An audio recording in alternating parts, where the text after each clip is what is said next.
Morning बच्चों। आज हम जो कविता पाठ पढ़ने वाले हैं, इस कविता का शीर्षक है कठपुतली। कठपुतली कविता भवानी प्रसाद मिश्र जी ने लिखी है और उसमें इस कविता के माध्यम से भवानी प्रसाद मिश्र जी ने कठपुतलियों के मन की व्यथा को दर्शाया है। कठपुतली, कठ का अर्थ होता है काठ या लकड़ी और पुतली अर्थात गुड़िया। कठपुतली का मतलब हो गया लकड़ी की बनी हुई गुड़िया या काठ की गुड़िया, जिसको बहुत ही सुंदर सुंदर वस्त्र पहनाए जाते हैं और उसके हर एक अंग, उसके शरीर के हर एक अंग टुकड़ों में बटे होते हैं, अर्थात बहुत ही लचीले होते हैं। उनके हाथों को, धड़ को, पैरों को, उसके सर इतने ज़्यादा लचीले बनाए जाते हैं, लकड़ी की होते हुए उनको अलग अलग तरह से जोड़ा जाता है और सुंदर वस्त्र पहनाए जाते हैं और उनके हर एक अंगों को धागे से बांधा जाता है और उन धागों का दूसरा सिरा कठपुतली नचाने वाले के हाथों में होता है। इसी के द्वारा जब कठपुतली किसी के इशारों पर नाचते नाचते थक चुकी हैं तो उसके मन में क्या व्यथा आती होगी, उसके मन के क्या भाव होंगे, उन भावों को दर्शाने के लिए यह कविता भवानी प्रसाद मिश्र जी ने लिखी है। आइए देखते हैं हम। कठपुतली गुस्से से उबली बोली, यह धागे क्यों हैं मेरे पीछे आगे, इन्हें तोड़ दो, मुझे मेरे पाँव पर छोड़ दो। कठपुतली दूसरों के हाथों में बंधकर नाचने से परेशान हो गई है और अब वो सारे धागे तोड़कर स्वतंत्र होना चाहती है। वो गुस्से में कह उठती है कि मेरे आगे पीछे बंधे ये सभी धागे तोड़ दो और अब मुझे मेरे पैरों पर छोड़ दो। मुझे अब बंधकर नहीं रहना, मुझे स्वतंत्र होना है, मुझे अपने पैरों पर खड़ा होना है, मुझे स्वतंत्रता चाहिए ताकि मैं स्वच्छंद होकर अपने जीवन को जग सकूं, मुझे किसी की गुलामी नहीं करनी है। सुनकर बोली और कठपुतलियां कि हाँ, बहुत दिन हुए हमें अपने मन के छंद छुए। भवानी प्रसाद मिश्र जी ने कठपुतली कविता की इन पंक्तियों में अन्य सभी कठपुतलियों के मन के भाव भी दर्शाए हैं।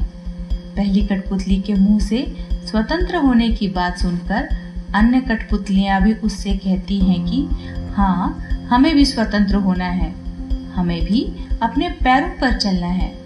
काफी दिनों से हम यहाँ इन धागों के बंधन में बंधी हुई हैं, हमें इन धागों के बंधन से आजादी चाहिए, हमें अब और इन धागों के बंधन में नहीं रहना है। मगर पहली कठपुतली सोचने लगी, यह कैसी इच्छा मेरे मन में जगी।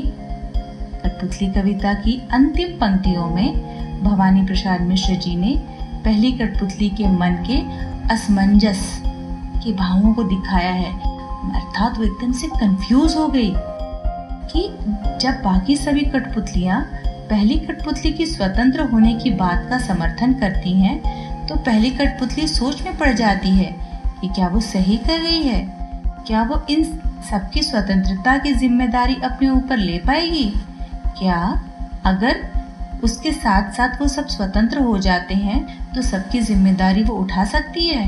यह उसकी कैसी इच्छा है, क्या उसकी इच्छा सही है, उसकी इच्छा जायज है, कहीं कोई गलती तो नहीं कर रही वो। अंतिम पंक्तियों में आते आते पहली कठपुतली पूरी तरह से असमंजस में पड़ जाती है, कंफ्यूजन में आ जाती है कि उसने आज़ादी की जो बात कही है वो सही तो है, कहीं उसने गलत तो नहीं कह दिया। आज़ादी की अपनी बात को, स्वतंत्रता के अपने विचारों को व्यक्त करके उसने कोई गलती तो नहीं कर दी। उसके इन्हीं मनोभावों को यहाँ पर प्रदर्शित किया गया है। कठपुतली हमेशा धागों में बंधी होती हैं और बंधी बंधी परेशान हो जाती हैं। उन्हें हमेशा दूसरों की उंगलियों पर नाचना पड़ता है, इसलिए उसे गुस्सा आया और वो इन बेड़ियों से स्वतंत्र होकर अपने पैरों पर चलना चाहती हैं, अपने पैरों पर रहना चाहती हैं, पराधीनता से छुटकारा पाना चाहती हैं। वो किसी के अधीन नहीं रहने चाहती। परंतु कठपुतलियां एक निर्जीव हैं और अपने पैरों पर खड़े होने की इच्छा होने के बावजूद भी उनमें अपने पैरों पर खड़े होने की शक्ति नहीं है। केवल इच्छा के दम पर वो अपने पैरों पर खड़े होने का जोखिम तो नहीं उठा सकती। वो डर जाती है कहीं इससे दूसरी कठपुतलियों को भी परेशानी ना हो जाए। और स्वतंत्रता तो सभी को प्यारी होती है, इसलिए जैसे ही पहली कठपुतली ने स्वतंत्र होने की भावना, अपने बातों को बताया, अपने मन की भावना को प्रकट किया, वैसे ही दूसरी कठपुतलियां जो धागे में बंधे बंधे परेशान हो चुकी हैं, वो भी उनके साथ स्वतंत्र होना चाहती हैं और सोचती हैं कि वो भी स्वतंत्र होकर, स्वच्छंद होकर इन बेड़ियों से, इन धागों से आज़ादी पालेंगी। उनके ऐसे इच्छा व्यक्त करने पर पहली कठपुतली बहुत ही सोच में पड़ जाती है कि उसने स्वतंत्रता की बात तो कह दी, पर क्या उसने ये बात सही कही है? क्या वो सबकी जिम्मेदारी उठा सकती है?